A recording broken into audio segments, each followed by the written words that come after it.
Good morning to you and thanks for joining us. Current time 6:23. 1 year ago today, 2 men killed Broadwater County Deputy Sheriff Mason Moore near Three Forks. Now, while Broadwater County had to deal with the loss of one of their own and the crime scene, Gallatin and Lewis and Clark County sent help to their nearby neighbor. Now, we recently sat down with the sheriff of all three counties to talk about that morning 1 year ago and how that event has forever changed what each does today. The phone call my dispatcher was that they couldn't get Mason on the radio. They'd just called me 2 minutes prior and said, "Hey, Mason's in pursuit," and which wasn't uncommon. And I said, "Let me know when the guy's in custody." Broadwater County Sheriff Deputy Mason Moore was out on patrol like he had been many times in his role with the Broadwater County Sheriff's Office. He was well trained.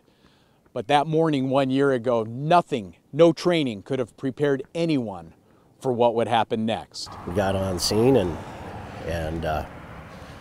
pulled in behind the high patrolman and got out of my car, and then the lights were on Mason's car, and I walked over there trying to figure out what was going on, because no emergency lights, no siren, no nothing, and the door was open, which I thought was odd, so I thought maybe he got out and was running on foot, and looked in the driver's seat, and there was Mason, and in not a state that I felt that anybody needed to see him in, and the high patrolman showed up, and I said, "Give me a blanket," and covered him up and moved everybody back. And I remember it was my captain that gave me a call, and just that horrible feeling in your stomach, and just I felt it as we were driving up this morning, is just that horrible feeling. And so I immediately call Win. Obviously we're friends, and just told him anything that he needs. And I can only imagine what's going through his brain, so we just sent everybody out and sort of helped with the scene, helped with the press, helped with all of those things, because he needed to take care of his people, which he did. We didn't know Mason that well, but we really know Win that well. And that was the hard part, is to look at the law enforcement family and to see them suffer and to know what that loss meant. That's why that Brian and I jumped in our vehicles.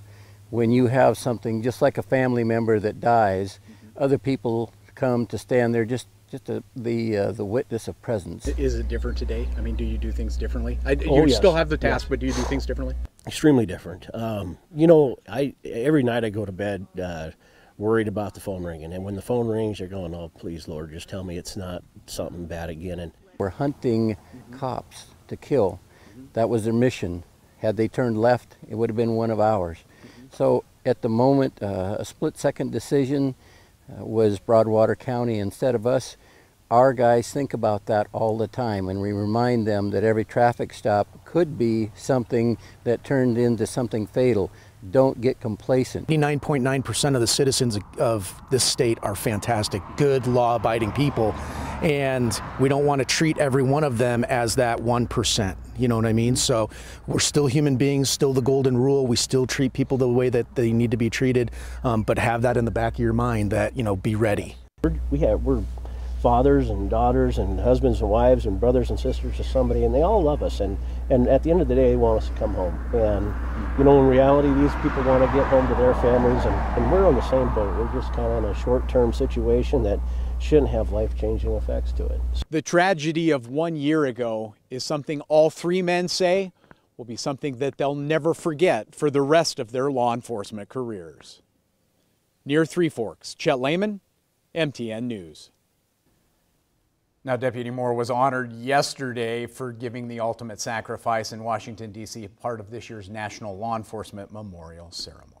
Such a tough story, and his birthday was last week. Absolutely. It's just so heart-wrenching. Again, on this anniversary, our thoughts go out to Jody and his family as well. Absolutely. It is time for a quick break. We're back in 2 short minutes. Stay with us.